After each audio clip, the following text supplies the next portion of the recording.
안녕하세요, 김호준입니다.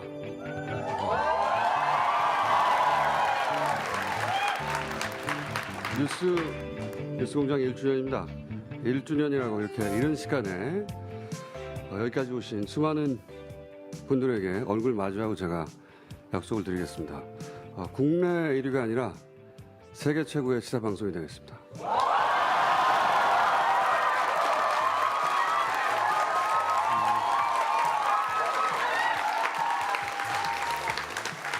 그리고 동시에 당부를 드립니다.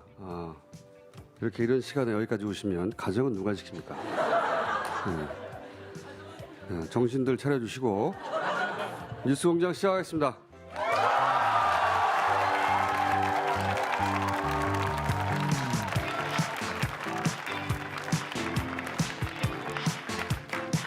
자, 오늘은 특집 공개 방송이라 저희가 특별한 손님을 모셨습니다.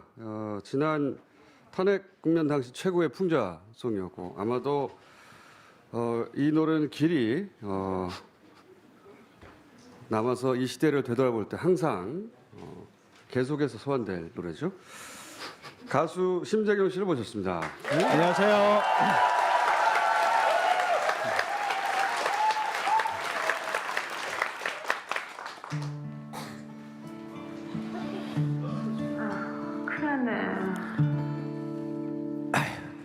큰일 났네.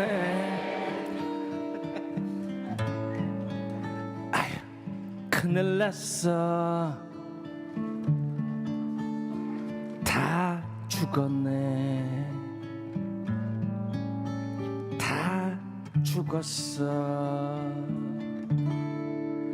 아휴, 그걸 왜 못 막았어? 그걸 그렇게 어떻게? 걔는 그런 쓸데없는 얘기를 뭐 하러 했대. 대체 왜 그런데? 아휴, 큰일 났네. 그러네. 아휴, 뭐라고 해야 해. 다 죽었네. 다 죽었어. 그걸 얘기를 좀 짜보고. 그거는 이렇게 저기 만드니까. 그니까 이렇게 할래다가 이제 이거를 이제 그렇게 몰아갈 게 아니라 저렇게 된 저렇게 될 걸로 뻔했던 거를 이제 그렇게 했다. 몰아가야 그런 식으로 가야 될 될 것 것 같아. 같아. 아휴, 큰일 났네. 그러네. 아휴, 어떡하냐. 이렇게 하지 말고 이렇게 해야 될 것 같아. 이렇게 했던 저걸로 했어. 근데 이제 그거를 이제 하지 자꾸 않으면 이렇게 이게 되면은 분리를 안 시키면 분리를 안 시키면 그래가지고 이제 나도 이제 분리시켜가지고 이제 그게 다 이제 다 죽어. 아휴, 큰일 났네. 큰일 났네. 아휴, 큰일 났어. 그러네. 다 죽었네. 다 죽었어. 다 죽어. 다 죽어.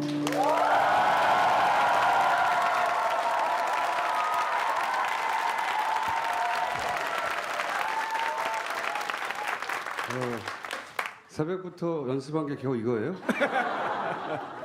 이분들 다 끌어내.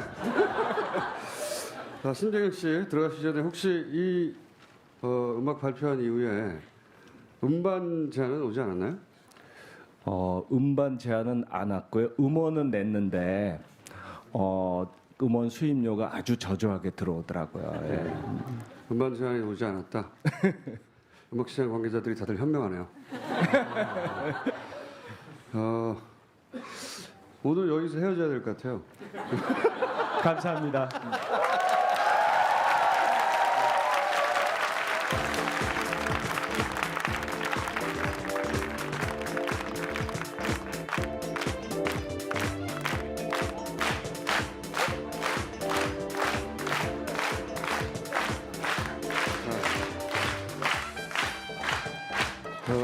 오늘 방청객들이 굉장히 열악합니다. 박수 소리도 뭐 지금 굉장히 간단한 거거든요. 자, 항상 첫 번째 순서를 열어주는 시사인의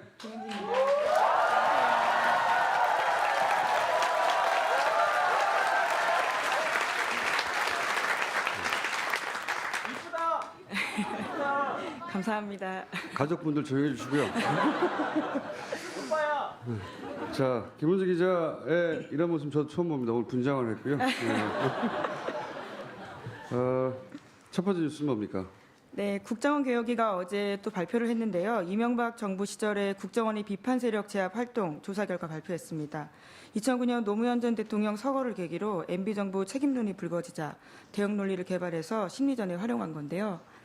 네, 여야를 저 가리지 말고 저 않고 앞을 했습니다. 봐주세요. 왜 이렇게 웃으시나요, 당황스럽게? 네, 댓글 활동들은요, 여야를 모두 가리지 않고 있었습니다. 당시의 여권 인사들은요, 한나라당 홍준표 최고위원들도 있었고요. 한나라당 안상수 대표, 정두원 최고위원, 원희룡 의원도 있었고, 또 당시 야권 인사로는 송영길 시장, 조국 서울대 교수, 최문순 유시민 작가 이런 사람들도 있었습니다. 야권 인사, 당시 야권 인사들을 공격하는 건 뭐 당연한데 홍준표, 당시 이제 BBK 공세를 막는 역할을 했던 양반이거든요.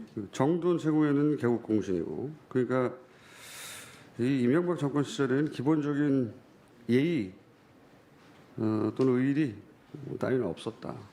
굉장히 어울린다. 자, 어울리는 일을 했고요. 네, 다음 뉴스는요. 네, 미디어워치라고 들어보셨을 겁니다. 그 매체와 관련해서도요, 국정원이 개입했다라는 내용들이 나왔습니다. 어제 국정원 개혁발전위가 발표한 내용의 또 일부인데, 국정원이 2009년 2월달에 미디어워치가 창간되면서부터 재원 마련과 관련된 조언을 해주거나 측면 지원을 해줬다라는 내용입니다. 뭐라고요? 잠시 딴 데 신경 쓰다가 뭐 이렇게 많아요? 이렇게 막 들어오는 게. 자, 25분까지만 하라고. 네.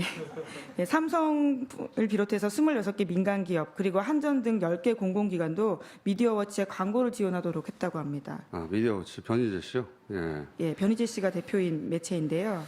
변희재 씨가 등장할 줄 알긴 알았는데, 예. 창간 때부터 국정원이 개입했다는 거죠. 네, 예. 그런 내용들이 국정원 내부 문건으로 나온 겁니다. 그 광고 지원도 요청을 했고 국정원이 대신 요청해 줬다는 거죠. 예. 네, 그래서 기업 광고비를 지난 4년 동안에 4억 가량 받았다라고 하는데요. 하지만 변희재 대표 같은 경우에는 자신들은 국정원의 신문 100부 정도밖에 안 팔았다면서 국정원으로부터 조력을 받았다라는 것은 사실이 아니다라고 부인했습니다. 여기 조사가 하나 빠졌는데 신문은 100부 정도 팔았다는 예. 얘기인 것 같고요. 예. 뭐 다른 기간 동안 다른 지원이 있었는지는 모르겠는데 어쨌든 지금 밝혀진 것만 보면 그 정도 지원을 받고 얼마나 대단한 권세와 영광을 영원토록 누리겠다고 그런 활동을 해왔는지 좀 안 됐다는 생각 듭니다. 저는 사실은 예 초라하고 물론 본인 부인하고 있겠죠. 네, 모든 걸 다 부인하고 있고요. 자신들은 광고도 기업체를 찾아다녀서 받은 것이다라고 주장하고 있습니다. 찾아갔겠죠 당연히. 예, 기업 쪽 오지는 않았겠죠. 예. 찾아갔는데 국정원이 거기다가 지원을 하도록 다 얘기해 뒀다는 거 아닙니까? 지금 밝혀진 거는. 네, 그렇죠. 자, 이분이 등장할 줄은 알았어요. 근데 너무 사이즈가 작네요. 다음 뉴스는요? 네, 노무현 전 대통령 유족이 자유한국당 정진석 의원을 검찰에 고소했습니다. 노 전 대통령이 숨지기 직전 부부싸움을 했다고 말해서 고인과 유족의 명예를 훼손한 혐의입니다. 당사자인 정진석 의원은 정치보복이라는 주장을 굽히지 않고 있습니다. 흥분하지 마시고요. 그 방청객들이 있다 보니까 진행에 크게 방해가 되네요. 자꾸 궁시렁거리시고. 박수도 제대로 못 치면서 뭘 잘했다고.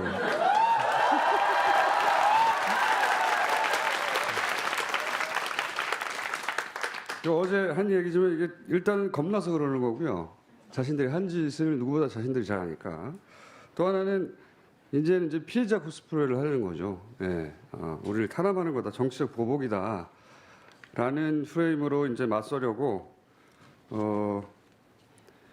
자해를 하는 거죠. 먼저 나선 겁니다. 일부러 그러는 거고, 겁나서 그러는 거고, 일부러 자신들을 공격하면 정치적 보복이라고 하려고. 전체적으로 이명박 전 대통령 측과 또는 어버이연합 추선희 사무총장도 마찬가지로 정치보복이라는 워딩을 계속 사용하고 있어요. 앞으로 이제 계속 나올 이야기인 것 같습니다. 정치보복이다. 자기들이 먼저 때려놓고 화를 내면 정치보복하지 말라고 이러는 거예요, 지금. 자, 다음 뉴스는요. 뿐만 아니라 어제 홍준표 자유한국당 대표도 노무현 전 대통령 서거 논쟁을 자제하자라고 하면서도 당시 의혹을 다시 거론했습니다.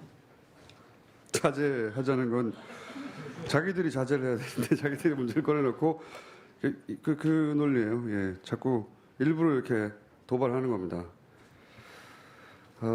앞으로도 계속될 것 같고요. 한동안은 아마도 이명박 전 대통령이 직접 혹은 최측근이 나와서도 또 똑같은 얘기를 할 거예요. 정치보복이라고. 자, 다음 뉴스는요. 네, 대북 관련된 소식도 계속 전해드리고 있는데요. 리용호 북한 외무상이 어제 25일 현지 시각으로 25일요 기자회견을 했습니다. 자청에서 한 이야기인데 내용은 이렇습니다. 미국이 선전포고한 이상 미국 전략 복국기들이 설사 북한 영공을 채 넘어서지 않는다 해도 모든 자의적 대응 권리를 보유하게 될 것이다라고 말했는데요. 지난 며칠 동안 알다시피 유엔을 비롯한 국제사회의 말싸움이 행동으로 이어지지 않기를 간절히 소원했다라면서도 그러나 트럼프가 지난 주말에 다시 자신들을 자극했다면서 선전포고했다라고 주장했습니다. 말을 잘 들어보면 미국이 선전포고했기 때문에 우리는 자의적 대응 권리를 행사하겠다는 게 아니고 보유하게 될 것이다. 이미 보유하고 있어요. 이미 보유하고 있는데 북한이 성명을 내는 걸 잘 읽어보면 어디까지 진도를 나갈 것인지 굉장히 구체적으로 꼼꼼하고 세심하게 드러냅니다. 보유하고 있다는 거예요. 잊지 마라, 나 보유하고 있다. 보통은 이제 선전포고를 했으면 권리를 행사해야 되죠. 행사할 생각은 없는 것이고, 다만 앞으로 이제 북한이 선전포고를 먼저 했기 때문에 추가 핵실험을 할 수밖에 없다, 이런 논리 전개가 이어지겠죠. 여전히 말싸움 하고 있는 와중이고요. 근데 갑자기 러시아가 등장했어요, 그죠? 네, 관련해서 눈에 띄는 인터뷰가 있습니다. 러시아 NTV와의 인터뷰에서 세르게이 라브로프 러시아 외무장관이 한 인터뷰인데요. 미국은 북한이 핵무기를 보유하고 있다는 것을 확신하기 때문에 북한을 공격하지 않을 것이다라고 말했습니다. 그러니까 자신의 말이 북한의 편을 드는 게 아니라 이런 분석에 모두가 동의하고 있다라고도 이야기했는데요. 미국이 과거 이라크를 공습한 것은 이라크에 대량 살상 무기가 하나도 없다라는 확실한 정보를 갖고 있었기 때문이다라고도 주장했습니다. 이건 뭐 미국을 디스하면서 동시에 북한을 핵 보유국으로 인정한 것과 마찬가지죠. 왜냐하면은 미국이 이라크를 공습하는 대외적 명분은 살상 무기가 있다는 거였어요. 근데 거꾸로 대량 살상 무기가 없다는 걸 알았기 때문에 공습한 거라는 거고, 동시에 북한이 핵무기가 있다는 걸 알기 때문에 이번에는 공격하지 않을 것이다. 핵이 있고 핵 보유국이다, 사실상 이걸 인정한 거예요. 그러면서 외무성 미국 국장인가요, 최선희? 네, 북한의 대미 외교 핵심 실무자입니다. 그 사람을 러시아로 불렀어요. 네, 네. 최선희 외무성 미국 국장이 모스크바를 방문해서 회담을 가질 예정이라고 어제 북한 통신이 발표했는데요. 조선중앙통신입니다. 최선희와 일행이 모스크바를 방문하기 위해서 9월 25일 평양을 출발했다라고 합니다. 이게 이제 미국은 끊임없이 중국이 해법이라고 얘기하고 있는데, 예, 중국 해법이 사실상 벽에 어느 정도 부딪혔기 때문에 러시아로 이 문제를 풀어볼까 하는 것이고, 이건 문재인 대통령 러시아 방문과도 인과관계가 있을 거라고 봅니다. 예. 이게 중국보다 러시아가 굉장히 적극적으로 나서서 이 북핵 문제를 풀어보려고 하는 사인들이 드러나고 있다. 네, 이런 초청은 굉장히 이례적인 일이라고 하거든요. 예. 이게 러시아를 주목해서 볼 때가 됐어요. 그때가 중국만 얘기했는데 러시아가 굉장히 적극적으로 북핵 문제를 자신들이 해결하겠다고 나선 겁니다. 네, 지난 12일에도요. 미국 육자회담 수석 대표를 러시아가 초청해서 중재에 나서려는 움직임을 보였다고 합니다. 이 정도 이제 국제 정세는 뉴스공장 청취자라면 다 알고 있지 못하겠지만요. 아셔야 하는 겁니다. 예. 대답까지 요구한 건 아니에요. 진행을 방해하지 마시고요. 자, 다음 뉴스는요. 예, 도널드 트럼프 미국 대통령의 트위터가 또 말썽인데요. 이번에는 내국 문제입니다. 국가 연주 때 인종차별에 항의하는 뜻으로 무릎을 꿇은 일부 미국 프로풋볼 선수들의 행위를 문제 삼았습니다. NFL 경기 보이콧까지 주장하자 구단과 선수들이 집단으로 반발하고 있습니다. 보이콧만 주장한 게 아니에요. 예. 연주되는 동안 이제 미국을 대표하는 스포츠잖아요. 미국에만 사실상 있는 스포츠인데, 그래서 미국인들에게는 미국을 대표하는 스포츠라고, 상징하는 스포츠라고 인식되는 경기에서 국가가 연주되는 동안 무릎을 꿇었다 이거예요. 그래서 트럼프 대통령이 선수들한테 개XX라고 했어요. 예. 욕설뿐만 아니라 해고까지 요구했습니다. 네. 근데 거꾸로 구단주들은 선수들 편을 들었습니다. 구단주들은 트럼프 대통령에 대해서 비판 성명을 냈죠. 예. 트럼프 대통령 이제 인종차별에 대한 이게 항의거든요. NFL에 워낙 흑인 선수들이 많다 보니까 예, 공식적으로 항의하기 지난달부터 시작됐어요. 이게 어떤 선수가 시작했는데 어떤 선수가 시작했는지 이름을 잊어버렸어요. 예, 지난 8월에 NFL의 샌프란시스코 49어스의 쿼터백 콜린 캐퍼닉이라는 선수라고 합니다. 너무 모욕하네 나를. 도움을 드리기 위해서요. 예, 김은지 기자에게 박수 부탁드립니다.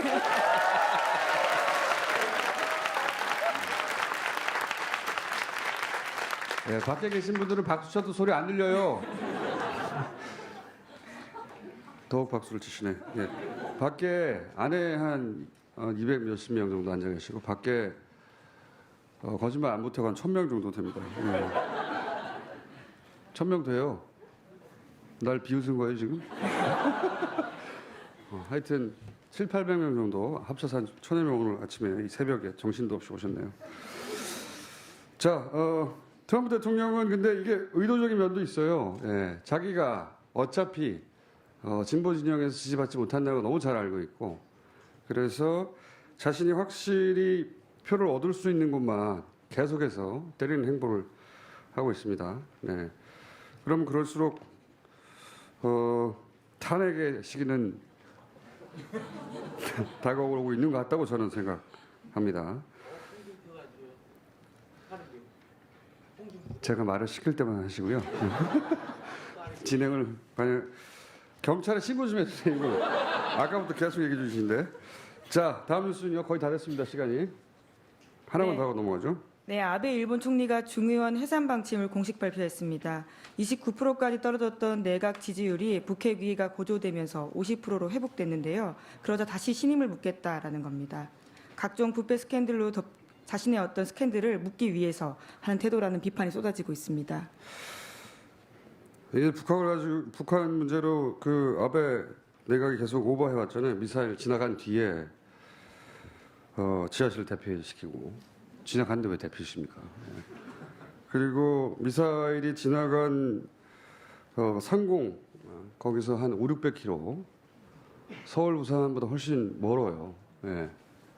거기 있는 사람들도 미사일 지나갔는데 대피시키고 그런 그런 과정을 통해서 또 동시에 문재인 대통령에 대해서 끊임없이 문재인 대통령은 트럼프로부터 무시당하고 있고 아베는 인정받고 있다고 하는 산케이발 극우 신문이죠. 산케이발 사실상 만들어낸 뉴스가 끊임없이 나왔죠. 예, 여러 일본이 차례 계속해서 나왔어요. 오보를 생산하고 있습니다. 예, 오보가 아니고 만들어낸 거예요. 오보는 의도가 담기지 않은 거잖아요.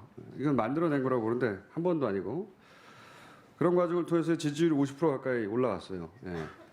근데 웃기는 거는 그렇게 산케이가 계속해서 만들어낸 가짜 뉴스를 우리 언론이 반갑게 받아 썼죠. 보수 신문에서. 예.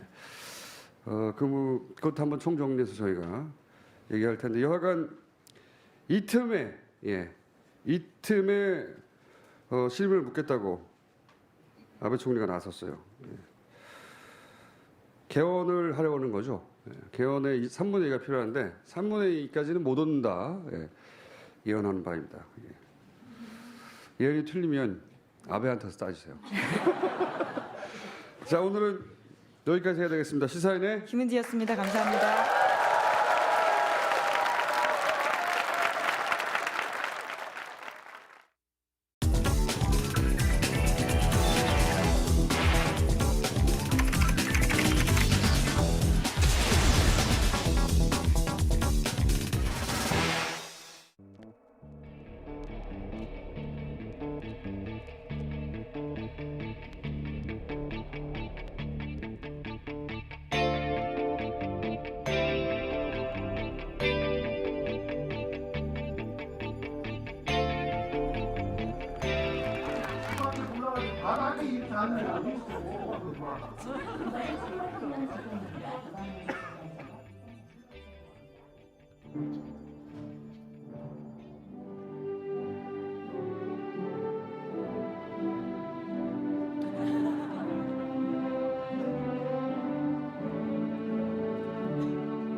지나는 국민 여러분 안녕하십니까. 여러분의 귀염둥이 MB 인사.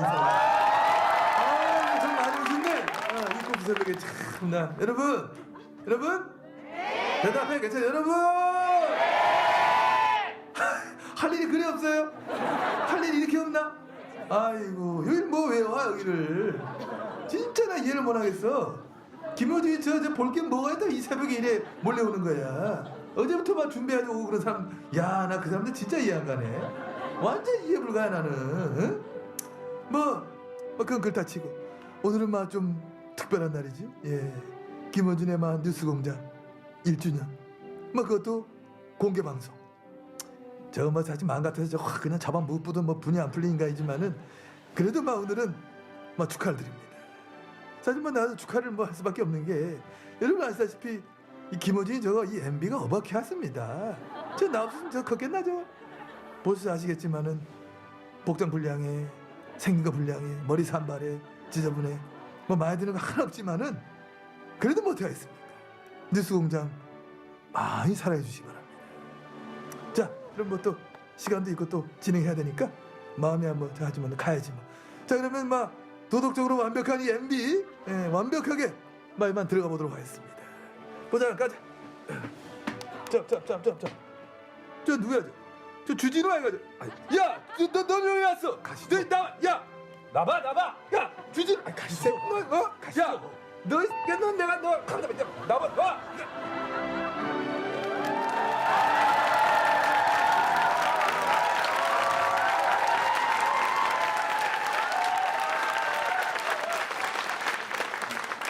뉴스공장 최대 조력자는 두 전직 대통령 그리고 한 분은 민간인이죠. 이명박, 박근혜 그리고 최순실 세 분에게 이 자리를 빌어서 심심한 감사를 드리고요. 네.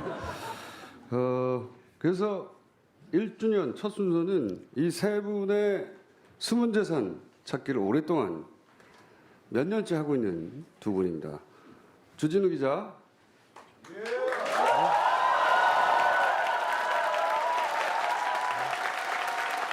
그리고 안원구 전 대구지방국세청장입니다.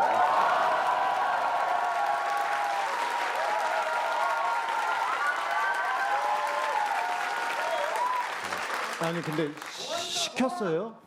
네? 돈 줬어요?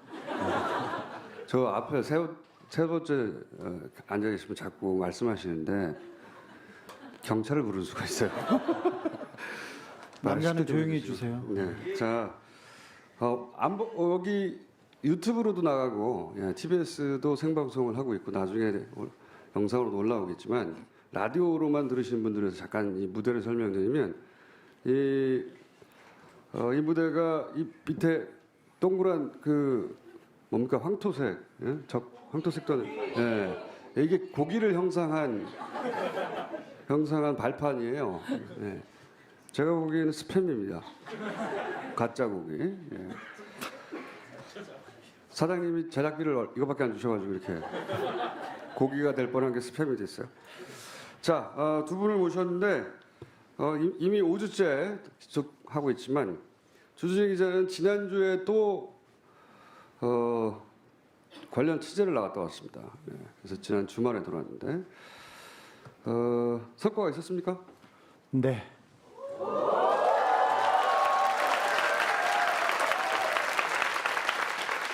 작은 성과에 불과할 수도 있어요. 박수는 다 듣고 주세요. 네. 큰 성과가 있었나요? 네.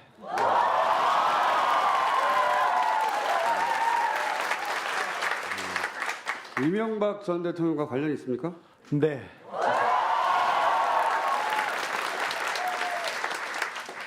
관련이 깊나요? 네.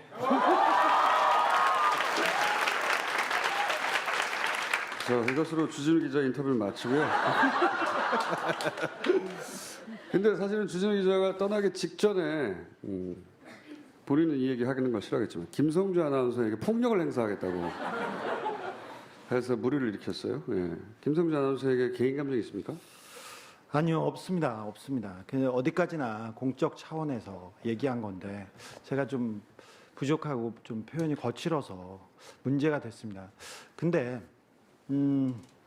저희가 지금 몇 주째 이명박 대통령에 대한 그 문제를 제기하고 있는데 소름 끼치는 침묵이 이어지고 있습니다. 그런데 김성주 아나운서 얘기를 했다고 해서 이렇게 대서특필하고 그리고 또 일베 같은 일부 그 네티즌이 달려들어서 이렇게 돌을 던지는 부분에 대해서는 조금 좀 안타까움이 있습니다.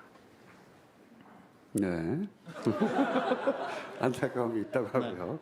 근데 김성주 아나운서가 이제 MBC 파업 사태 때 올림픽 중계를 한 이후에 특별히 더 잘 나갔다고 하는 그런 인식이 있는 것 같은데 그렇게 생각하십니까? 네, 저는 네, 아니 여기다 질문한 거예요. 네, 저는 방송에 자꾸 개입하지 마시고. 전 그렇게 봅니다. 저기 아나운서들, 특별히 스포츠 아나운서들한테는 올림픽과 월드컵은 꿈의 무대고 누구나 마이크를 잡고 싶어하는 무대인데 2012년 런던 올림픽에서 개막식 그리고 축구 그리고 수영 뭐 가장 좋은 종목은 이분이 다 했습니다. 2013년에도 뭐 계속해서 가장 중요한 프로그램을 뭐 8개, 10개 이상 했고요. 2014년에는 소치 올림픽 스피드 스케이팅하고 피겨 스케이팅 중계를 했습니다. 아시다시피 김연아 선수 생각하시죠? 그리고 2014년 브라질 월드컵에서 뭐 메인 MC를 맡았고요. 그 다음에 아시안 게임 개막식, 그 다음에 축구. 그것뿐만 아니라 너무 많은 프로그램을 맡았습니다. 그래서 저는 그렇게 봅니다. 그게 이제 김성주 아나운서의 누나 얘기도 자꾸 간간히 등장하는데, 근데 이제 아직 여기까지 거론한 언론은 없는데, 누나의 남편, 그러니까 매형이죠. 예. 매형이 당시 청와대 비서관으로 언론 담당이었어요. 예. 그게 영향을 줬다고 생각하십니까, 주 기자? 네. 아니. 김성주 씨는 그 청와대 이명박 청와대에서 그냥 보는 사람이 아니라 굉장히 관리하시던 분이라고 저는 느끼고 있는데요. 매형 그러니까 조 아무개 씨가 청와대 언론 담당으로 그 이명박 청와대에서 중요한 역할을 했습니다. 그래서 그 부분이 아무래도 영향을 줬다고 저는 보고 있습니다. 네, 그런 의혹이 있다. 네. 물증도 없고 사실관계가 확정되는 건 아닌데 기자로서 그런 의혹을 가지고 있다고 하는 겁니다. 청장님? 예. 네. 노무현 전 대통령에 대해서 당시 일은 그게 이제 정치적 목적을 가진 사정이 아니다 이런 얘기가 최근에 계속 불거지지 않습니까? 예. 그런 얘기를 하고 있고 당시 사실은 그 폭풍의 한 가운데 계셨던 분으로서 국세청에서 그런 주장에 대해서 어떻게 생각하십니까? 일단 머리가 제가- 잘 어울리십니다. 일단. 예, 일단 제가 그 당시에 국세청에서만 있었던 게 아니고 실제 그 조사를 하라고 제가 지시를 받았던 사람이거든요. 당사자죠. 그러니까 너무 당사자죠. 그래서 그 상황을 제가 너무나 생생하게 기억을 하고 있고 그렇게 지시를 했고 실질적으로 누구를 겨냥해서 한다. 그리고 그 조사에서 성과가 나면 내 명예회복을 시켜주겠다. 이런 이야기까지 하면서 저를 거기에 투입하려고 했기 때문에 저는 그때 조사국장이 아니거든요. 세원관리국장으로 자천돼 있던 시기였고 그때 이 조사에 투입하라고 했다는 것 자체가 이거는 명백한 정치적 세무조사다. 표적해서 어떤 사람을 명백하게 데미지를 주기 위한 조사다. 이렇게 말할 수 있습니다. 실제 당시에 한상률 국세청장이 노무현을 잡기 위해서 하는 거라고 하지 않았습니까? 그랬습니다. 네, 예. 구체적으로. 그 당시에 그 대통령하고 일주일에 한두 번씩 독대도 한다고 했고 그 중간에 한번 전화를 받으면서 손을 이렇게 지켜드리면서 여기하고 내가 지금 통화를 하고 있다. 뭐 명백하지 않습니까? 네. 마무리를 다소곳하게 하시네요. 자, 오늘 본론은 지지난주부터 저희가 집중적으로 다스의 실소유주가 누군가 얘기를 해왔습니다. 근데 이게 이분들 다 끌어내주세요. 자꾸 방해하세요. 네. 자, 집중적으로 다뤄왔는데 오늘은 그 다스 실소유주 문제를 정리를 한번 해볼까 합니다. 이게 생각보다 이야기가 쉽지 않아요. 예. 이런 큰 기업의 뭐 상속세나 주식 관련 처분에 대해서 익숙하지 않은 분들이 대다수일 테니까 다스 실소유주 문제는 왜 중요하냐? 다스의 실소유주가 BBK의 실소유주거든요. 네. 검찰에서는 김경준 씨가 BBK 실소유주라고 했고 그래서 10년 가까이 수감됐었는데 만약 김경준 씨가 아니라 다른 사람이 실소유주면 그 실소유주가 같은 처벌에 대상이 될 수 있다. 당연하죠. 그리고 그 관련 정황으로 이제 다스의 돈을 돌려받기 위해서 이명박 정부의 청와대가 민정 라인과 외교 라인을 움직여서 그 돈을 받도록 노력했다. 뭐 이런 얘기는 문서와 함께 얘기했죠. 그리고 이제 이어진 얘기가 이제 다스 얘기입니다. 다스의 실소유주 49%를 소유하고 있던 최대주 처남 김재동 씨가 갑자기 사망을 했어요. 49% 최대 주주예요. 그런데 그 이후에 벌어진 일들을 보면 김재동 씨가 과연 실소유주가 맞느냐 하는 의혹을 가질 수밖에 없는 일들과 문서들이 나왔죠. 예. 관련해서 정리를 먼저 한번 해보겠습니다. 총장님? 예. 네. 다소곳하게 마무리하지 마시고 이번에는 지난주까지 이야기를 종합하면 중간 결론은 처남 김재정 씨는 다스의 실소유주가 아니다라고 저희가 잠정 중간 결론을 냈어요. 예. 첫 번째 이유가 뭡니까? 상속이라는 건 여러분 다 잘 아시다시피 망자가 돌아가시면 그 유가족들이 재산을 받는 것을 이야기합니다. 그런데 그러면 상속세 신고도 해야 될 주체도 유가족들이 되는 것이죠. 그런데 이 내용 그 검토 내용을 보면 우리 주진우 기자가 그 확보한 내용을 보면 이 그 상속세 신고를 검토하는 중에 유가족의 내용은 한 번도 언급되지 않고 있습니다. 그래서 이 부분에 대해서 유가족은 배제한 그런 신고 검토라는 것은 이게 돌아가신 분의 재산이라고 보기 어려운 점이 있다 이렇게 생각을 합니다. 두 번째는요? 많습니다. 빨리 해주세요. 두 번째는 예. 상속세 그 절세안을 검토하는 그 안 중에 청계재단에다가 전액을 그러니까 김재정 씨 재산 전부를 청계재단에 그 이명박 씨가 만든 재단에다가 전액을 기부하는 안도 검토가 되고 있습니다.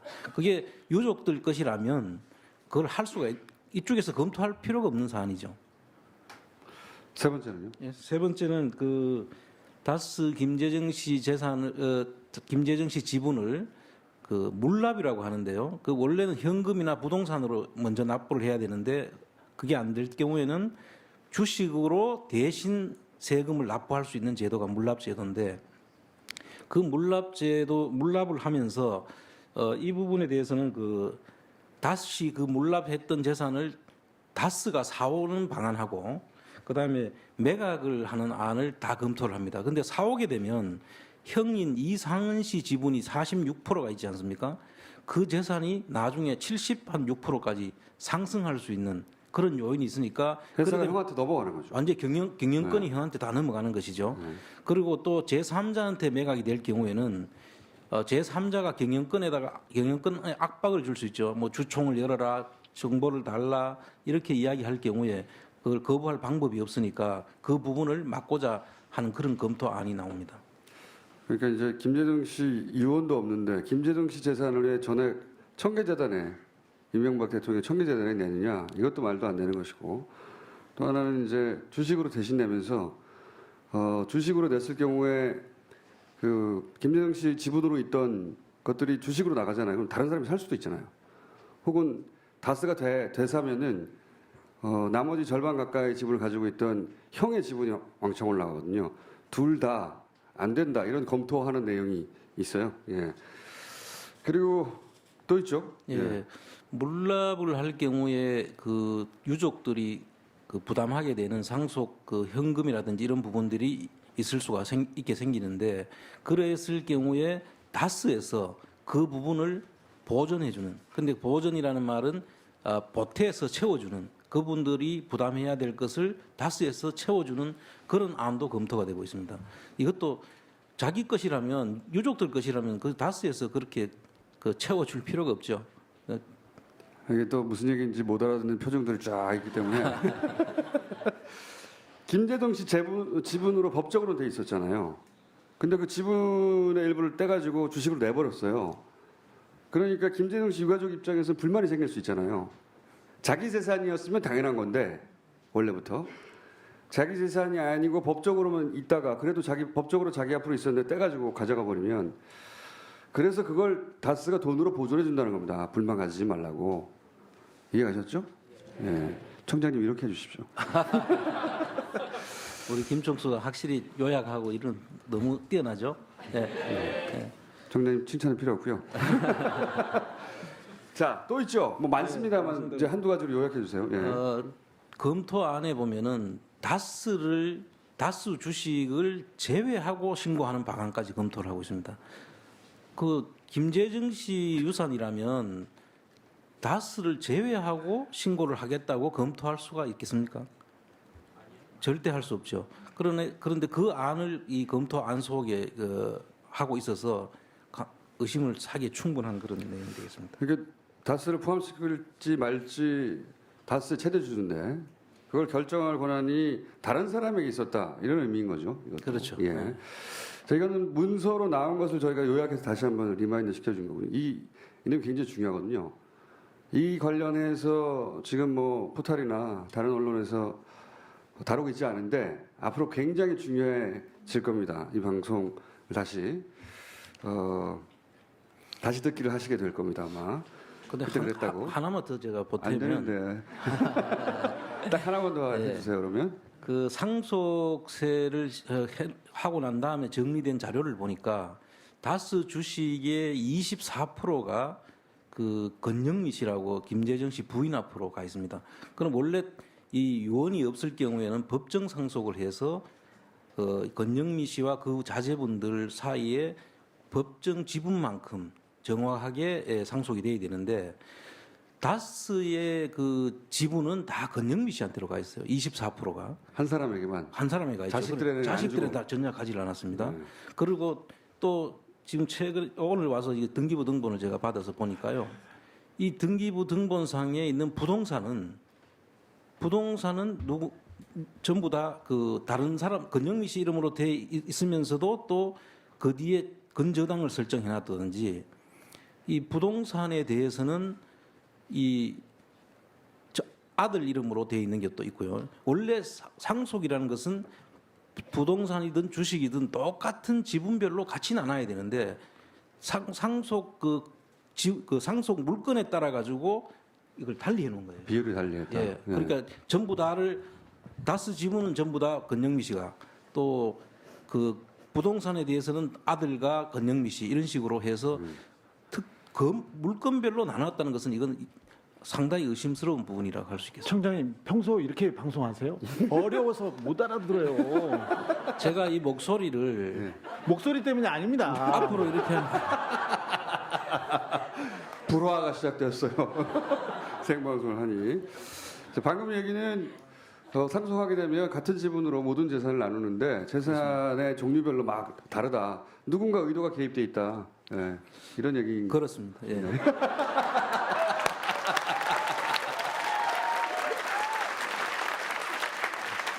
자, 문서로는 그래요. 문서로는. 근데 문서 말고 증언도 있습니다.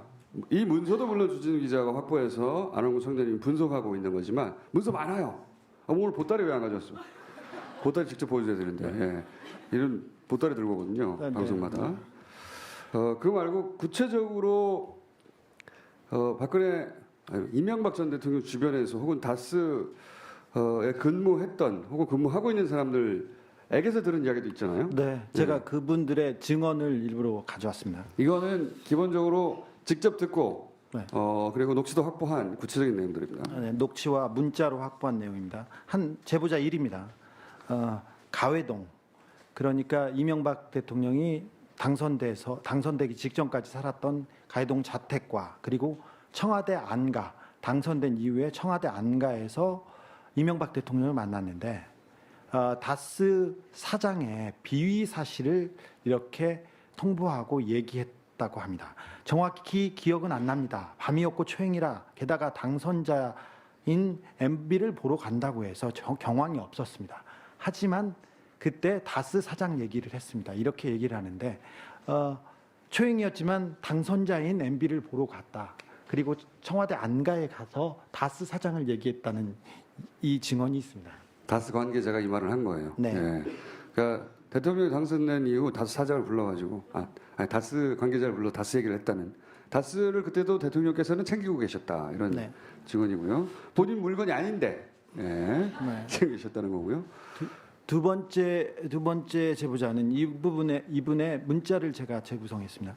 특검 때 100억 원 비자금이 나왔습니다. 그러니까 다스의 비자금이 나왔습니다. 정호영 특검인가 그랬어요. 근데 그 당시에 서울 동대문에 S 교회인가 잘 기억은 안 나는데요. 이 교회에 MB 막내 여동생 전도사님이 계셨어요. 지난주 얘기하셨죠. 네. 네.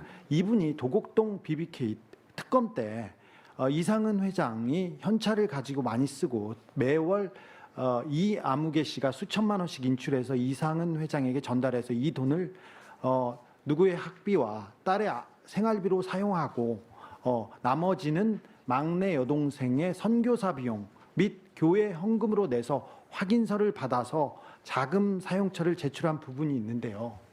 이 부분도 그 거짓입니다.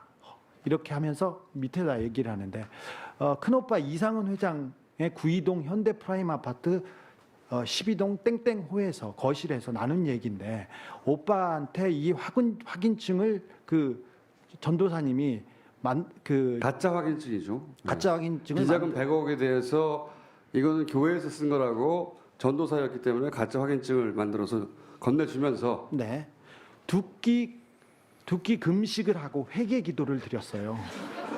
하니 오빠가 그래 고맙다 갚을게 이렇게 얘기를 하셨답니다. 금식 기도를 하시고 나서 문자 내용입니다.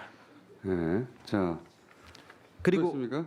아니 또 제보자 세 번째인데 이분은 그 다스 이제 이명박 대통령이 퇴임하고 논현동 사저로 돌아간 때였어요. 근데 그때 다스 임원 인사하고 현안을 MB가 직접 그 논현동 사저에서 아들 시영 씨와 함께 직접 챙겼답니다. 그래서 중요한 임원 인사 그리고 중요한 현안은 직접 회의를 열어서 결정했다고 합니다. 특별히 아까 김재정 씨가 죽고 그 아들과 그 상속 문제로 굉장히 문제가 있어서 그 세금 문제 때문에 굉장히 골치가 아팠나 봐요. 그래서 MB가 MB한테 다스가 MB 소유라는 것을 양심 고백한 후에 사실을 인정하고 시영 씨한테 물려주는 게 어떻겠냐고 그 중요한 회의 내용에서 테이블에서 나왔던 그 주제가 이런 부분이었다고 얘기합니다. 그러니까 다스 내에서는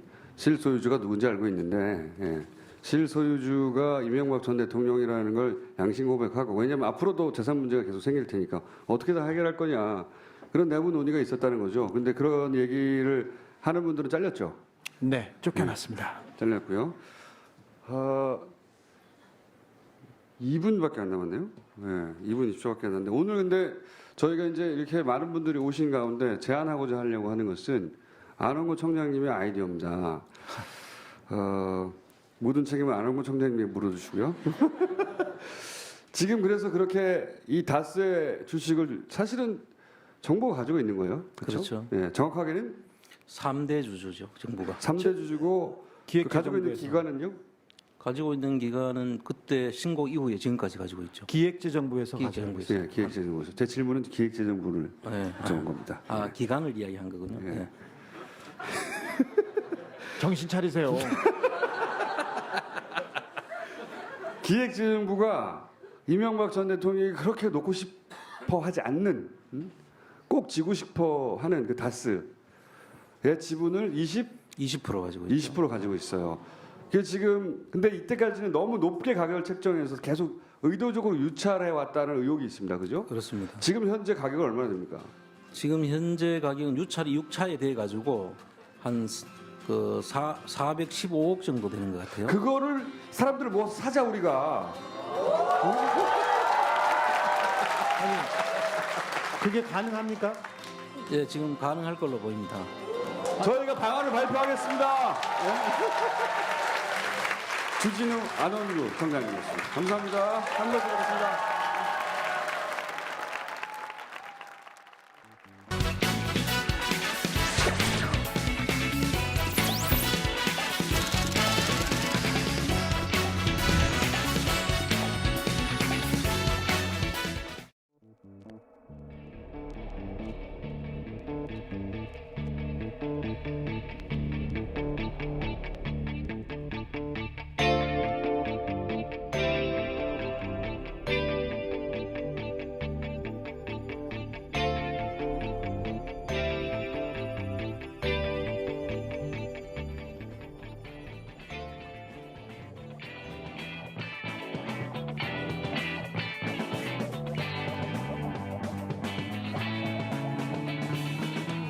김어준의 뉴스 공장.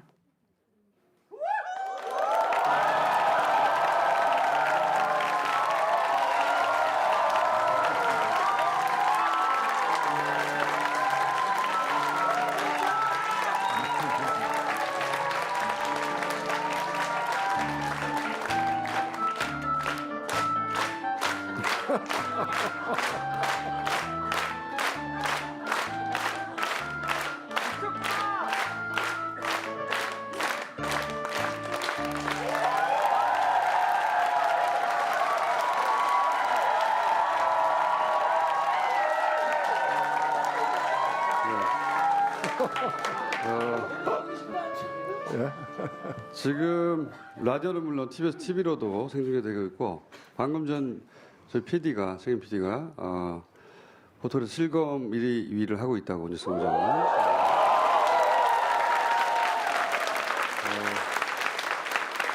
여기 입장하신 분들은요, 딱 200명만 실내로 입장하시고 나머지 못 들어오셨는데 새벽 3시에 200명이 끌어졌다고 합니다. 네. 많은 분들이 이렇게 제정신이 아닌 상태로 지금 여기 계시고 지금 이 순서는 저희 뉴스공장 최고 인기 코너죠. 예. 노르가즘 정의당 노회찬 원내대표 나오셨습니다.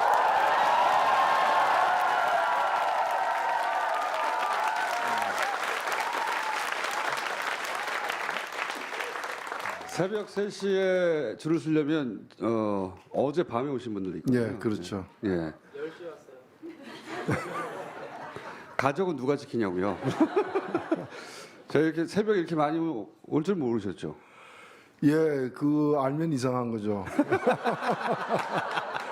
예, 이게 저는 그런 생각이 들어 와서 보니까 왜 이게 저기 기네스북에다가 네. 이 시간에 공개 방송하는 거는 아마 세계적으로도 유례 없을 것 같은데 세계사적으로도 유례 없고 기네스북에 신청하면 아마 기록으로 공인받지 않을까 생각됩니다.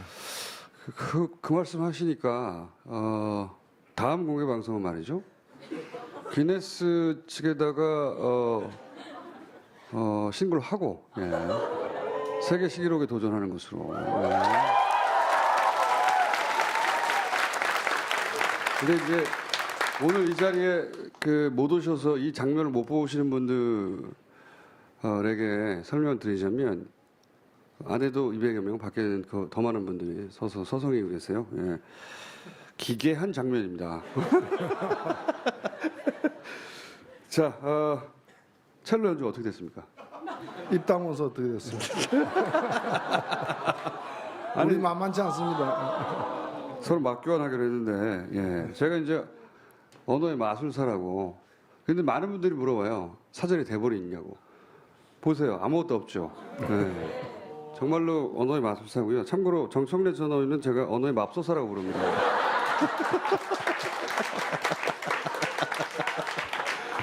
예.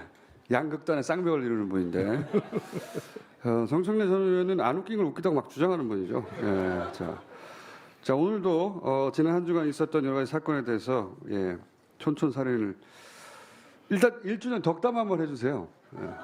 예, 제가 여기 와서 참 이 기괴한 광경을 보고 들은 생각은 대한민국을 누가 지키는지 오늘 와서 알았습니다.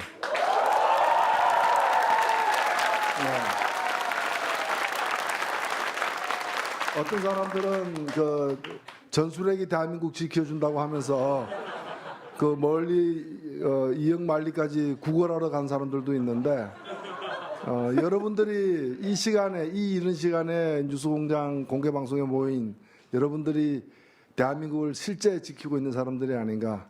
오늘 이게 대한민국을 지켜왔던 보이지 않던 얼굴들이 오늘 커밍아웃 됐다 이렇게 생각됩니다.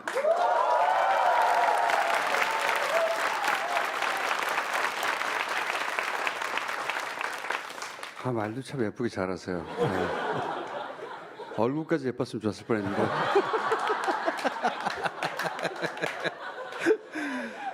자, 오늘은 제가 언어의 맙소사 역할을 하겠습니다. 허위 사실로 인한 명예훼손이라는 허위 사실에 의한 혹은 명예훼손 혹은 사자 명예훼손 말씀하시니까 생각나는 게 정균석 전 원내대표가 이제 부부싸움 끝에 목숨을 끊었다 이렇게 노무현 전 대통령에서 대해서 얘기했지 않습니까? 이 발언에 대해서 어떻게 생각하십니까? 예, 있을 수 없는 발언이죠. 저는 사람으로서 해서는 안 될 그 선을 넘어섰다고 봅니다. 저는 정진석 의원이 어떤 목적, 어떤 명분, 어떤 이유로 그 발언을 했든 간에 관계없이 그 발언 자체에 대해서 1차 유감 표시는 했다지만 그 정도로는 택도 없다고 보고 제대로 사과를 해야 된다고 봅니다. 물론 사과한다고 해서 그 죄가 없어지는 것도 아니고 고소가 취하되지도 않겠지만은 그래도 그건 인간의 목소리가 아닙니다. 그건 짐승의 마음으로 한 소리죠.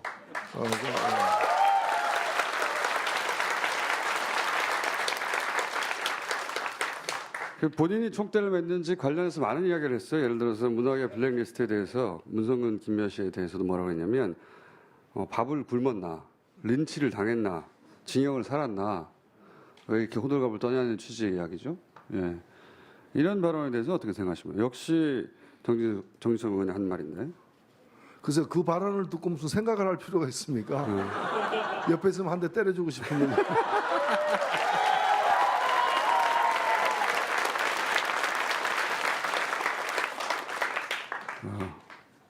노 의원님이 이제 소송을 당하시겠군요.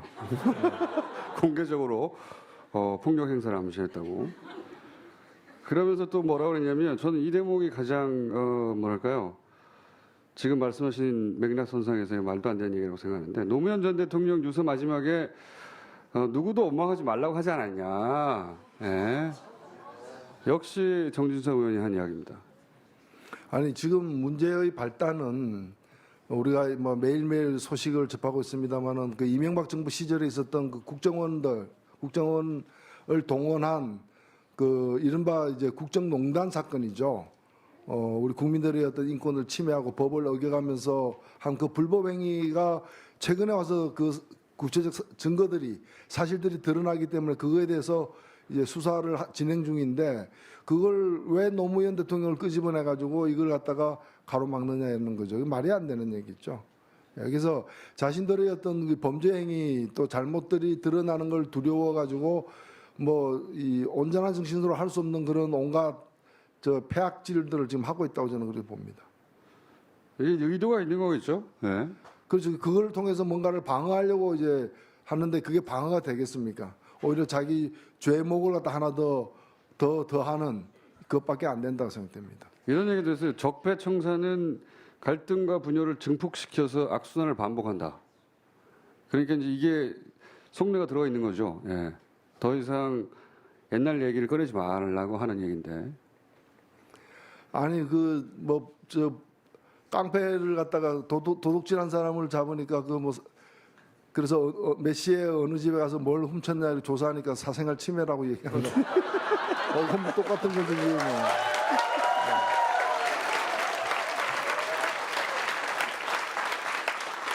아니 그 아직도 공소시효가 남아 있는 범죄 행위에 대해서 또 그것도 간단한 범죄 행위가 아니라 국가 권력을 갖다가 사적으로 이 동원한 그런 이제 심각한 그 국기문란의 수준의 어떤 범죄 행위를 수사하고 있는데 그걸 가지고 뭐 적폐다 국민을 분열시킨다 그 말이 안 되는 거죠. 왜 그 도둑놈 잡아 넣었더니 왜 가져가고 이렇게 생이별 시키느냐 항의하는 거하고 똑같고 그 생이별 시켜야지 그럼 사이별 시킵니까?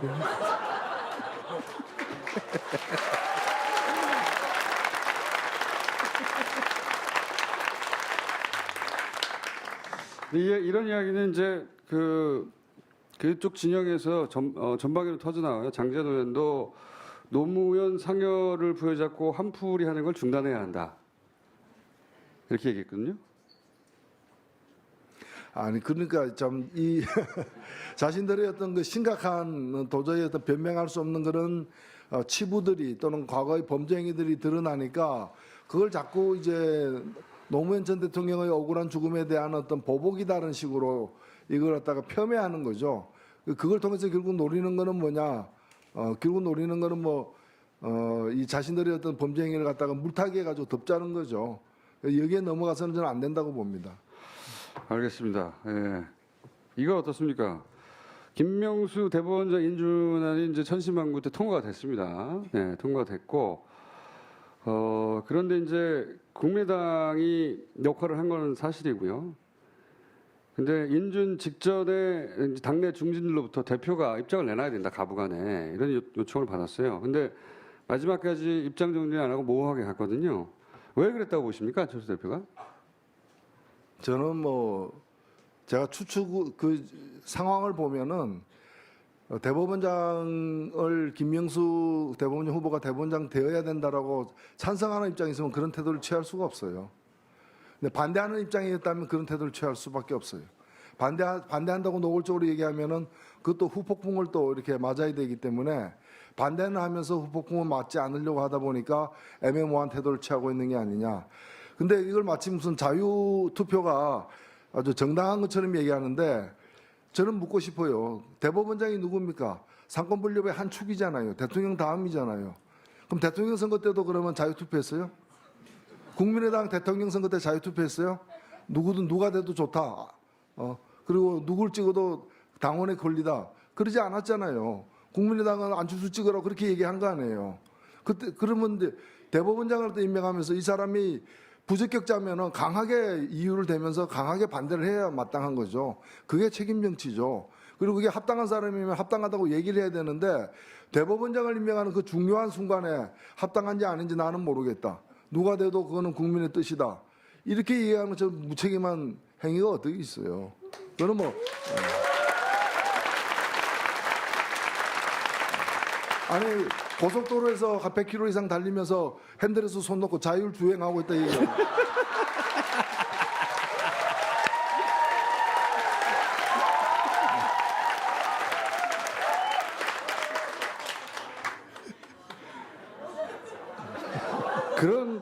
어떻게 갑자기 생각나죠? 아, 저도 방금 들었어요.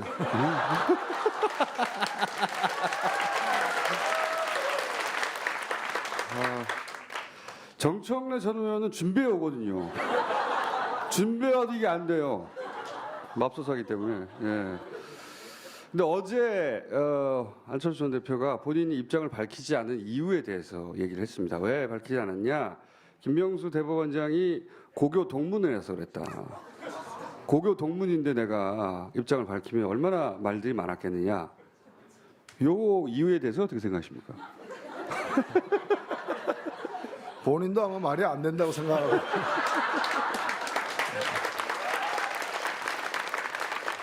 아니 뭐 고교 동문 아니 이 대법원장 문제에 왜 고교 동문이 튀어나옵니까? 부산고 이 3년 선배로 사법부의 지금 심각한 상황이나 그이뭐 대법원장 기존 대법원장에 대한 그 일선 판사들의 불신이 굉장히 드높습니다. 각종 여론조사를 통해서 확인되고 있는데 이 심각한 상황에서 새 대법원장이 과연 적격자냐 아니냐는 어느 때보다도 관심이 지금 모아져 있는 대목인데 여기서 뭐 고등학교 동창이냐 아니냐 그런 식으로 따지면은 그 이번 대법원장도 저하고도 같은 그 동창에 속해 있어요. 왜냐하면 거기가 중고등학교가 하나의 동창회로 엮여져 있기 때문에 예 부산 중고등학교 동문회에 제가 그 사람 3년 선배로 지금 돼 있어요. 저도 정혜원이고 그 사람 정혜원. 근데 이런 게 무슨 의미가 있어요? 제가 뭐 고등학교 동창회 뭐 국무총리해 가지고 뭐 봐줍니까? 그런 거 없잖아요. 근데 이런 일에 왜 고등학교 동창을 갖다가 끄집어내느냐? 그만큼 이 문제에 대해서 할 말이 없다. 왜 찬성했는지, 왜 반대했는지, 왜 찬성 반대도 아닌 애매한 태도를 취했는지에 대해서 설명할 길이 없으니까 애꿎은 고등학교까지 끌고 나와가지고 평소에 애교심이 있는지도 의문스럽지만은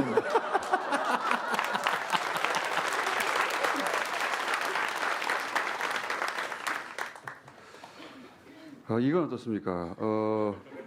바른정당 소위 자강파들이 계속 순환을 당하지 않습니까? 이원재 대표도 그렇고 남경필 도지사도 그렇고 이게 이제 우연인지 아닌지 미심적인 구석이 있긴 한데 그것과 별개로 효과는 일단 자강파가 위축되는 거예요. 예.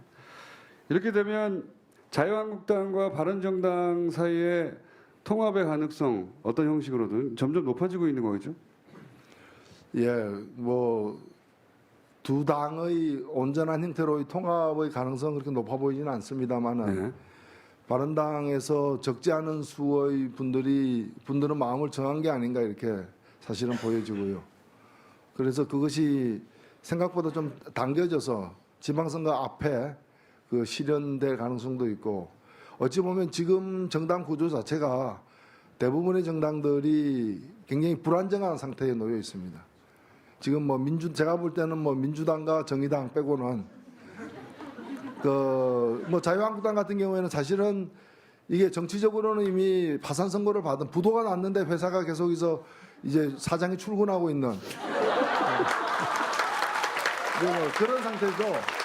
이게 아니 박근혜 지금 정권이 교체된 게 아니라 제가 여러 번 말씀드립니다만 정권이 교체된 게 아니라 박근혜 정권이 붕괴된 거거든요.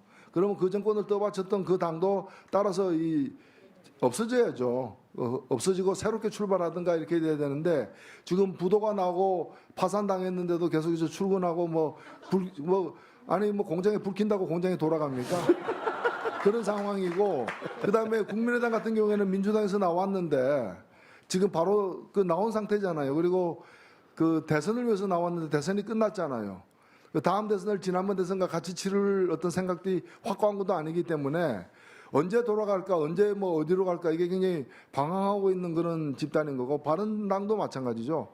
저는 바른당과 같은 당이 과거의 어떤 낡은 보수의 틀을 벗어나고 좀 새롭게 보수가 출발하는 시발점이 되길 바랬지만은 아직은 보면은 뭐 그냥 이제 시발점이 그냥 점만 있는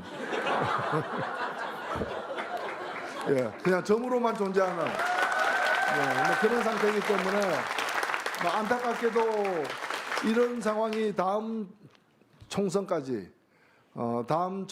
굉장히 이제 그 한국 정치를 좀 유동적으로 만드는 그런 상황이 아닌가. 그 속에서 지금 말씀하신 뭐 자강파 무슨 파 뭐 이런 얘기도 나오고 있다 이렇게 보여집니다. 바른정당과 국민의당 간의 연대를 모색하는 분들도 꽤 있습니다. 최근에 국민통합포럼이라고 바른정당 내 일부 그리고 국민의당 의원 일부 간에 정기적으로 모여서 연대를 모색하는 모임을 만들었거든요. 그것도 뭐 점과 점이죠. 그래서 이어보니까 그냥 선이죠. 면이 아니고.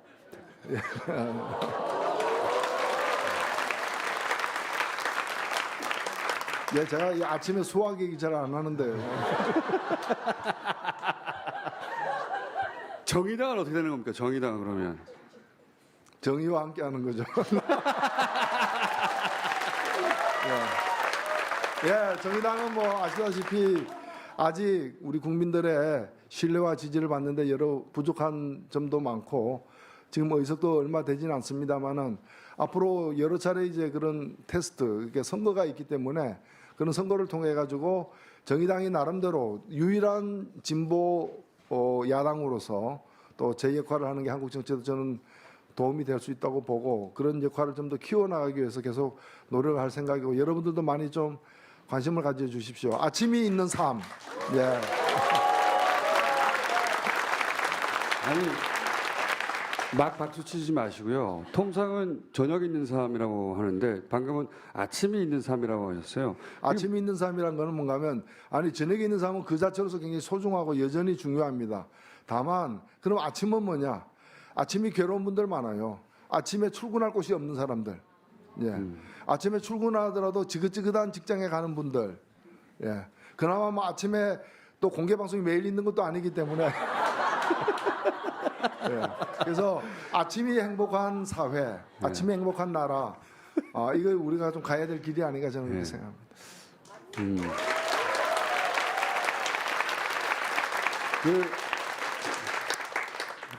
좋은 표현입니다. 근데 아침이 너무 많은 분들 어떡하죠, 이분들? 아침에 엄청 많은 분들도 있어요. 마지막으로 이거 하나만 더 여쭤볼게요. 시간이 벌써 다 됐어요? 네. 최근 이 블랙리스트 관련해서 황석영 씨, 소설가 황석영 씨도 여기 포함됐을 줄 몰랐습니다. 김미화 씨, 뭐 그 외에 많은 분들이 등장하고 있는데 노회찬 의원은 왜 여기 안 나오죠? 저쪽도 포기했겠죠, 뭐. 블랙리스트에 올려도 소용없다, 뭐 이런. 그래서 저는 그런 얘기를 하고 싶어요. 이미 뭐 그 사람들이 집권할 가능성은 앞으로도 없겠지만은, 그 쉽게 포기하면 안 된다, 이제. 제가 그 이명박 정부 때 일로 기억나는데, 그때 군대 내에서 이렇게 반입되는 도서에 대해서 금지 도서 목록을 만들었어요. 일종의 도서 블랙리스트인데 시중에 팔고 있는 책까지 다 이제 거기다가 우리가 흔히 얘기하는 양서 이런 책까지도 막 그 금지 도서 목록에 넣어가지고 그때 출판사들이 굉장히 좋아했어요. 그것 때문에 사람들이 갑자기 뭐 교보문고 같은 데 가가지고 그 교보문고에서는 그 목록에 있는 책만 따로 모아가지고 찾는 사람들이 갑자기 많아지니까 그 코너를 따로 만들고 있는데 제가 그때 어떤 교수님 한 분을 만났는데 그 교수가 굉장히 막 그 블랙리스트 사건에 대해서 규탄을 하는 거예요. 그러더니 나중에 이제 얘기를 자세히 들어보니까 자기가 그래도 괜찮은 책 여러 권을 썼는데 한 권도 없더라 그 리스트에. 그놈들이 그렇게 무능하다. 좋은 책도 못 알아보고 리스트에 안 넣었다 이제. 그래서 그 규탄하는 걸 보고 제가 다양한 방면으로 무능하고 문제가 많았구나.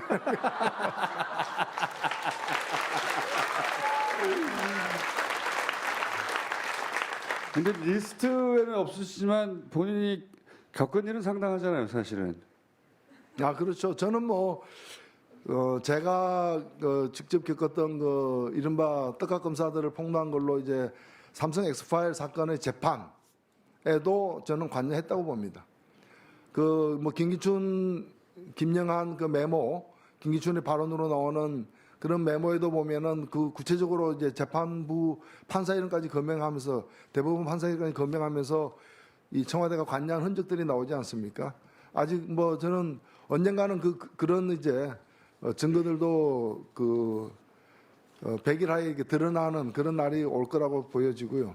그래서 음으로 양으로 다 관여가 돼 있으리라고 생각됩니다.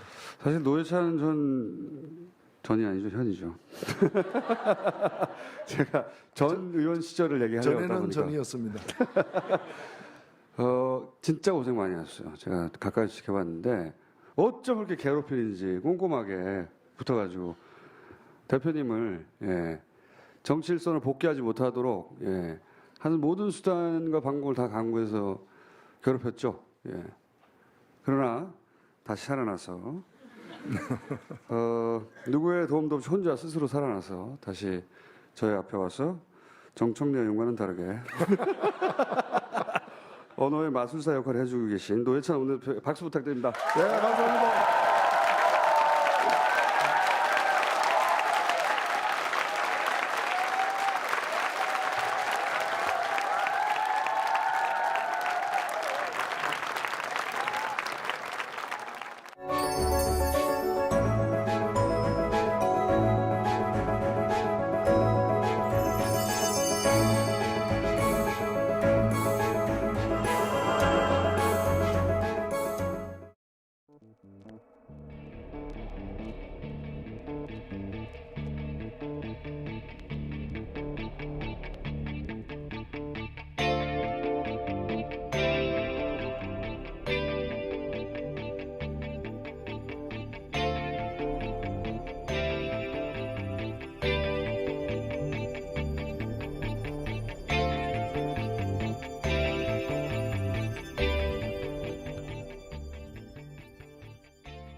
친절한 AS 오늘도 공개방송 중인데 문자가 많이 왔습니다. 근데 밖에서 못 들어오신 분들이 불만 문자를 많이 보내세요.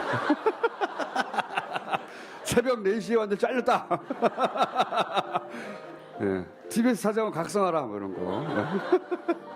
잠실 운동장으로 잡아라. 다음에는 이런 얘기 많습니다. 상암동에 근무하는데 서 있을 자리가 없어서 할 수 없이 사무실로 컴백했어요. TBS 사장님 나빠. 실물이 더 낫다고 강요당하고 있어요.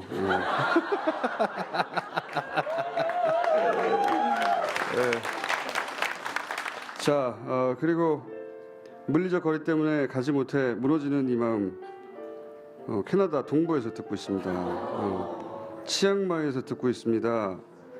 애들 아침 준비해야 하는데 노회찬 순서라 자리를 뜰 수 없어서 애들 그냥 보냈어요.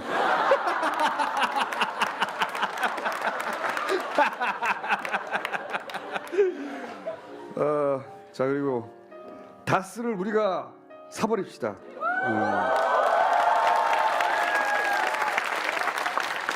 구체적인 방법을 만들어서 빨리빨리 알려주세요.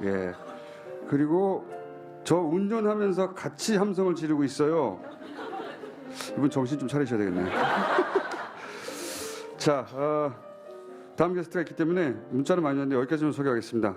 S 여기까지입니다.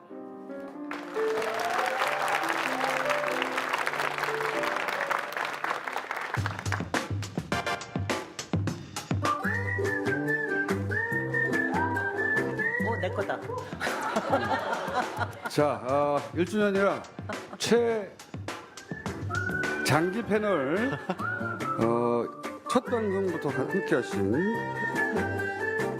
두 분을 모셨습니다. 자,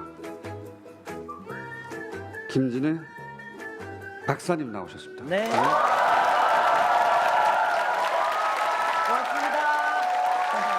반갑습니다. 그리고 최다 출연자예요. 맞아. 저 없을 때 진행도 하는 첫 수업부터 함께해온 양지열 변호사 나오셨어요. 안녕하세요.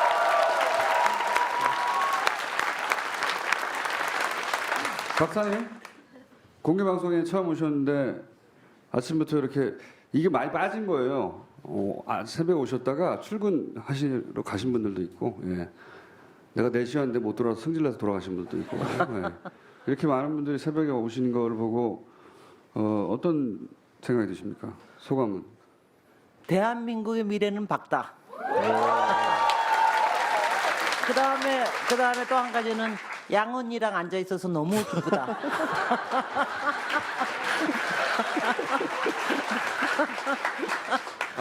양지열 변호사를 양언니라고 부르세요? 아니 제가 부르는 게 아니라 다들 그렇게 부르던데. 양언니. 왜 양언니죠? 아니 모든 인간 속에는 남성성, 여성성이 있는데 예.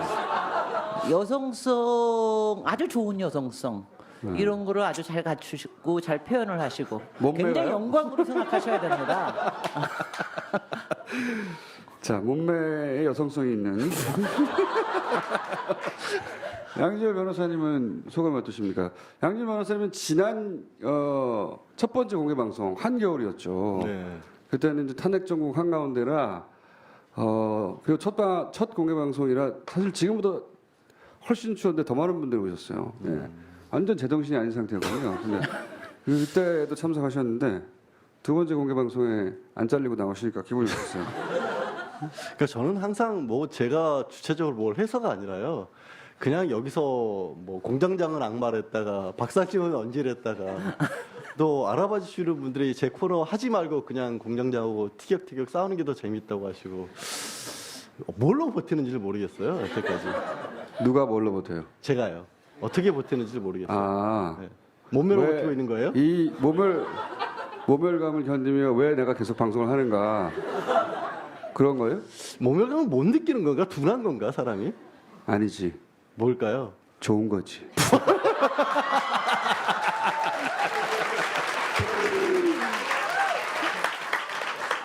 내가 사실은 좋은 거야. 네. 오늘 대본에 김호중 공장장을 한 대 때리고 싶었던 순간은 없었느냐라는 질문지가 있었어요 작가님들이. 아, 그래요? 네. 근데 지금은 진짜 때리고 싶다.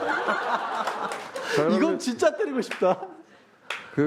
이 뉴스공장에 사실 그 이전에도 종편 중마왕이라고 제가 종편에 굉장히 많은 코너에서 출연하셨고 종편 부른 이유가 있어요. 어떤 주제를 던져도 막 되니까.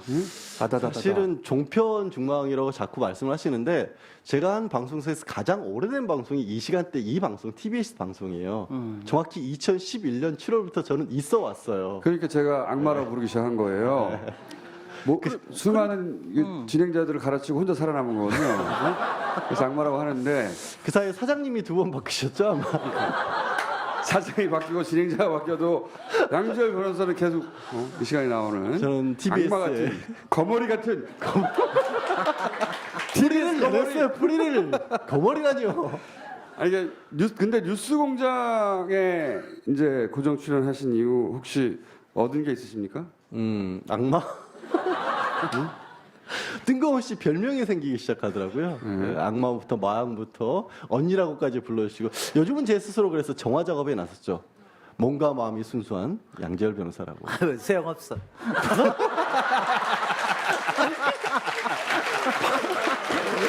아니 박사님 이렇게 배신을 하시면 어떻게 해요? 아니 저는 뭐 너무 신나는 게 제가 누구랑 달리 별로 훔쳐본 적이 없는데 안녕 스틸러 너 얼마나 근사해 이 정도는 만들어야지. 할 말이 없습니다. 저도 얻은 거 있습니다.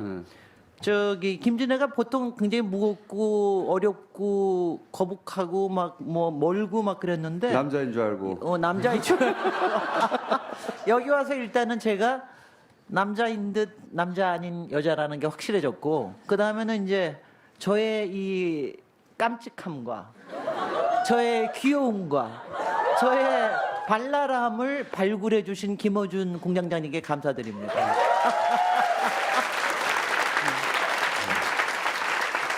원래 김진애 박사님은 일단 세계적인 레벨에 세계적인 레벨에 그리고 매우 시대를 앞선 다방면에서 이제 두각을 나타내신 굉장히 진지한 이런 캐릭터로 사람들이 이제 받아들였죠. 그래서 좀 두려워하고 무거운 주제가 있을 때 부르고 뉴스공장에 나와서 15세 소년 정도의 감수성이 있다는 걸 세계 만방에 알리게 되었고요. 양지열 변호사는 그냥 15세라는 게 알려졌죠.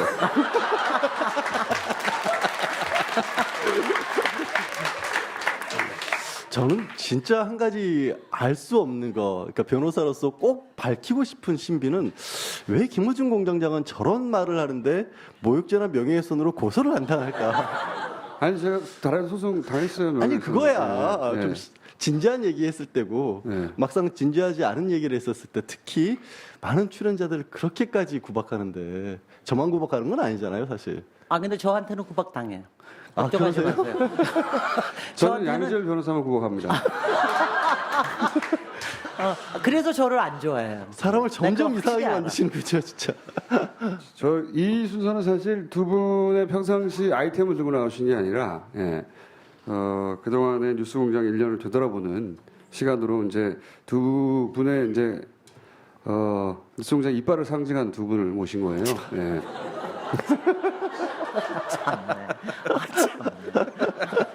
이런 건 뭡니까? 이런 거. 그 1년 사이에.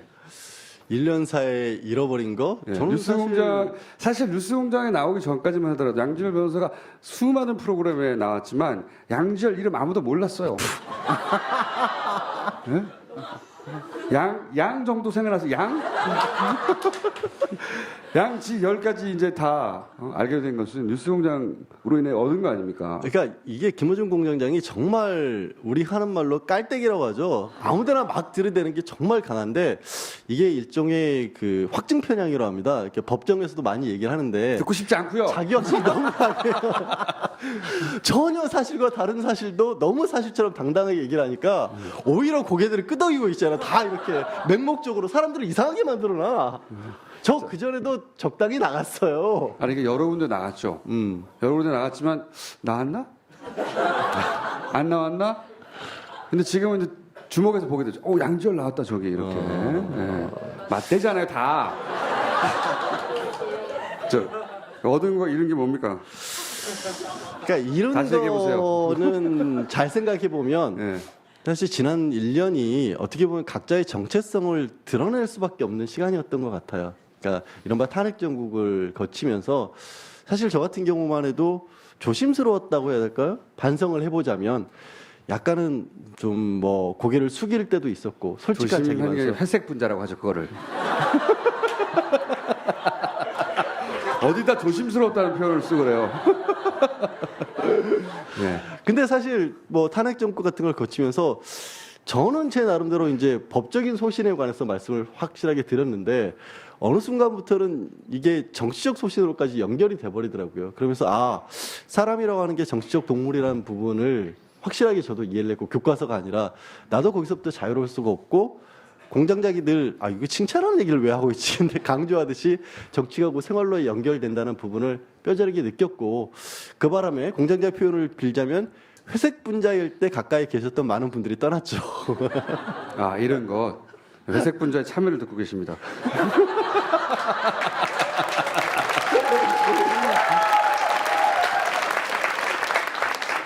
혹시 가족이 좋아하는 순간 없었어요?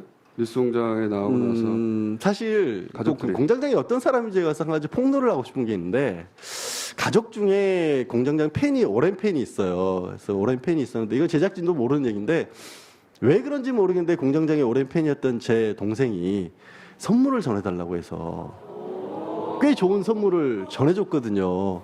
근데 공장장이 딱 뭐라고 했는지 알아요? 보통은 그런 얘기하면 상식적으로 고맙습니다 내지는 뭐 이런 얘기를 해야 되잖아요. 동생이 여자예요?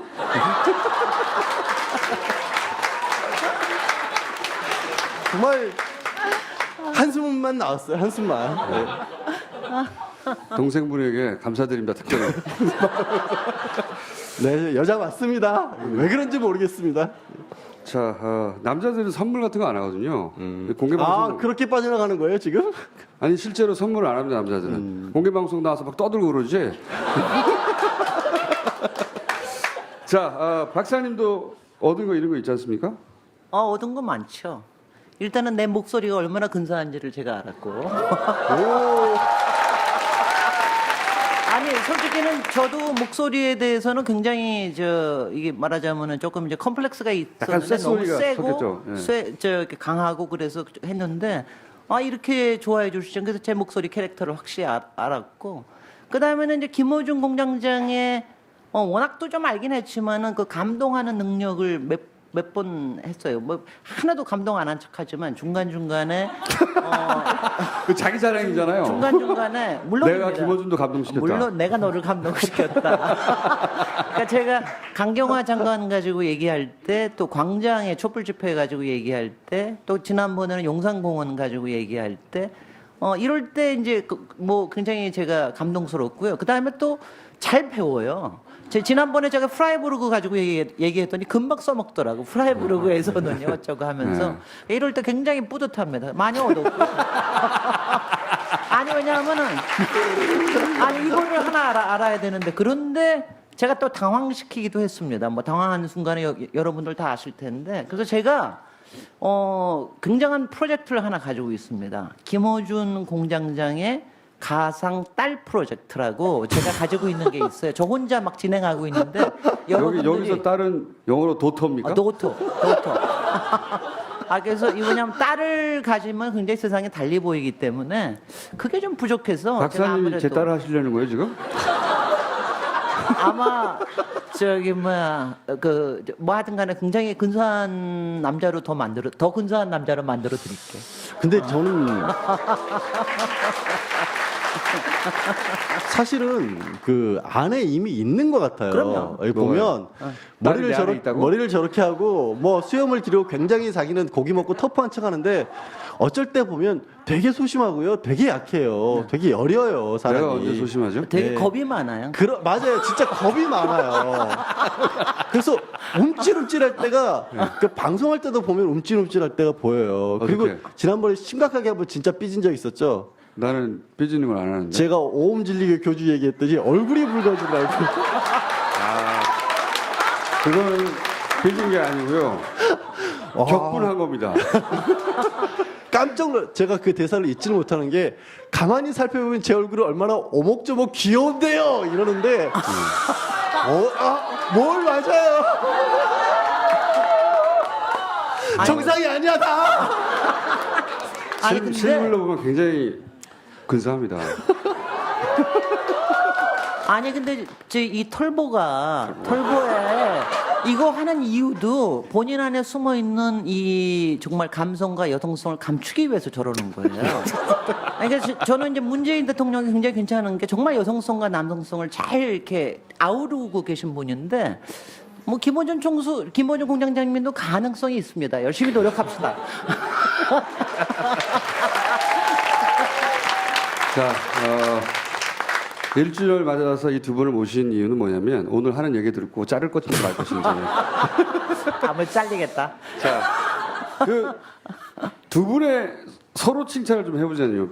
비난과 예, 칭찬 플러스 비난을 서로에 대해서 저는 해보시자면. 비난할 건 사실 없어요. 저 이제 대리 진행을 두어 번 했잖아요. 네. 그때 이제 김진애 박사님 뵈면 저는 여기서 처음 뵀거든요. 근데 그래서 그 전에 선입견이 너무 없었어요. 뭐 아까 뭐 어려운 얘기만 하신다는 선입견이 너무 없는 건 뭡니까? 아예 없었어요. 예. 그래서 그 되게 호탕하시고 처음 뵀었을 때 말씀 잘하시고 정치도 하셨었고 사회 경력도 많았고 이런 분들이 좋게 말해서 노련하고요. 나쁘게 말했을 때 어떨 땐 달았다는 느낌이 들 때가 있거든요. 근데 박사님은 진짜 저 딸내미 정도처럼 보일 때가 있어요. 미치겠다. 제 딸아이가 미치겠어. 딱 초등학교 6학년인데 좋은 의미에서 그러니까 어떻게 사람이 저렇게 하고 싶은 일을 하시면서 여러 가지 일을 겪었는데도 마음속에 순수함을 잃지 않을 수 있는가라는 그만하시고요. 몇번 느끼고 정말 왜 말을 끌어요 사람을. 시간이 없어요. 예. 아니 저는 일단 양 언니가 좋고요. 왜냐면 제가 그 전에는 저도 양변이라고 불렀었거든요. 근데 이제 양 언니라고 나오니까 너무 좋더라고요. 그래서 제가 책도 막 드리고 막 그럴 정도로 그래서 그리고 일단은 양 언니랑 같이 할 때는 중간에 막 깜빡이도 안 켜고 막 들어오는 거 없습니다. 그래서 가장 좋아하시는 코너는 뭡니까 뉴스공장에서? 그런 거 없지. 그런 거 없지. 본인 코너. 뭐를 저거는 잘라야 되는데 이런 건 있지.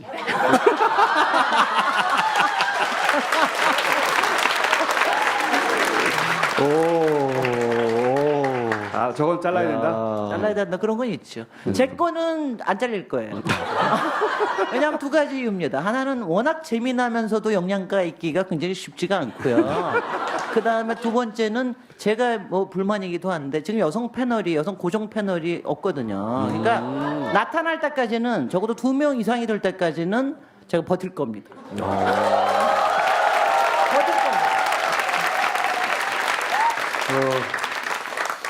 중앙마가 제일 좋아하는 코너 뭡니까?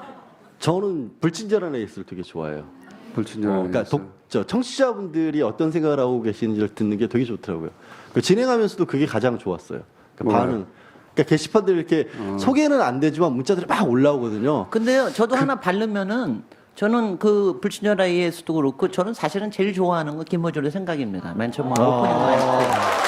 근데 이거는 정말 저 칭찬인 게 그 짧은 시간에 메시지를 담으면서 팩트를 담는다는 게 보통 일이 아니거든요. 박사님 버티시려고 너무 하시는 거 아니에요?